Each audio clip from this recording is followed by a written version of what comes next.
This clip is brought to you by SaveWithConrad.com.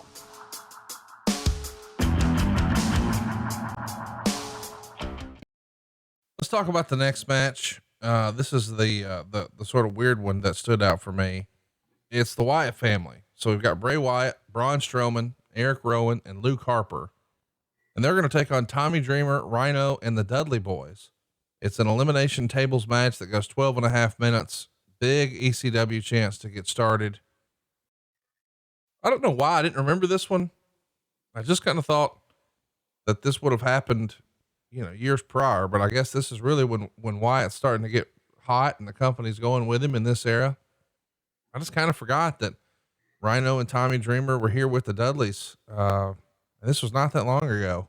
Lots of crazy spots. Of course, there are tables involved, and the fans are chanting for it.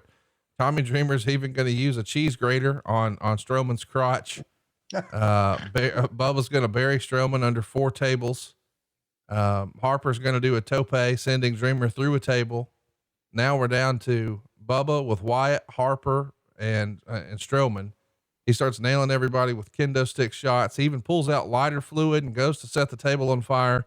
And the place is going crazy for the spot, but Harper super kicks Bubba and Strowman choke slams him through the table. And that's all she wrote. 2.5 stars. This was a really fun spectacle, but one that I don't think I could have ever predicted. I really enjoyed it. What'd you think? Time out. Before we go any further, and the only thing that really needs resolved here, what would lead Tommy Dreamer to believe there was any cheese in Strowman's crotch? I don't even think that was from under cheese. So apparently him attacking him there with a cheese grater was unwarranted. Yep. Okay. This was great for the nostalgia folks. Yes. It was good. And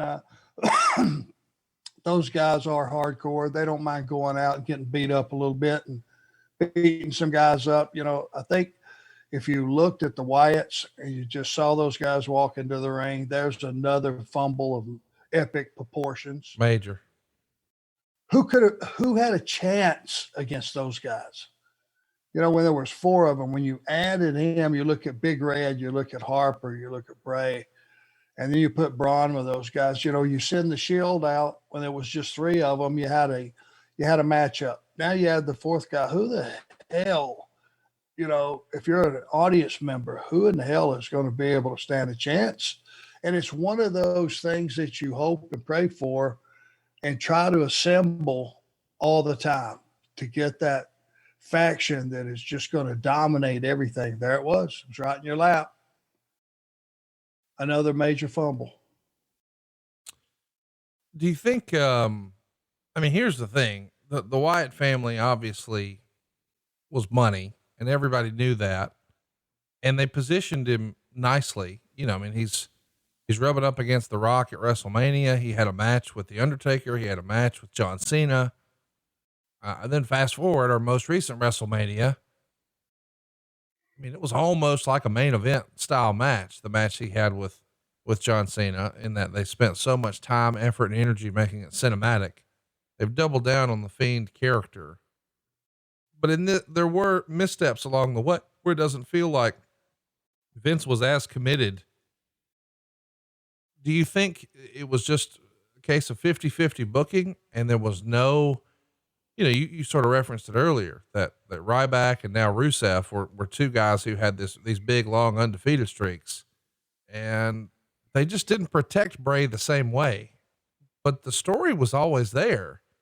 Do you think, the way Bray had his ups and downs really does prove that, as silly as it sounds, because people still argue it, wins and losses really do matter in pro wrestling in 2020? Especially when it's on the big ones. Right.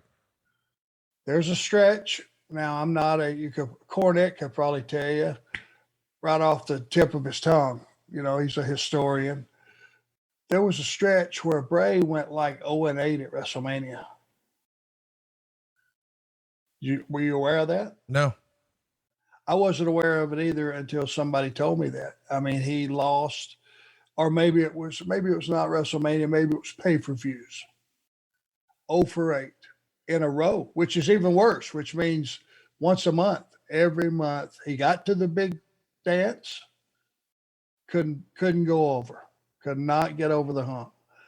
And that's a huge booking mistake. It just is. Bray Wyatt had such control of that character and still does. I mean, that guy lives inside of him somewhere. That's what's so scary. But with the other guys, Harper has proven what I've said all along, what a tremendous talent he is. Big Red's a killer. Braun Strowman has gotten better leaps and bounds every week. I mean, it's just like the writing was on the wall. Those guys were in a situation where they could have been so dominant. And it was just, I think, another fumble. A lot of times you just put the wrong guy over on a big show. Hey, it's Conrad Thompson. Thanks for checking out the podcast here on YouTube. Be sure to hit the subscribe button and the notifications bell so you get a notice anytime we upload some new content. And go save yourself some money right now. If you're in a 30-year loan or you have credit card debt, it's not a matter of if I can save you money. It's a matter of how much. Find out right now for free at SaveWithConrad.com.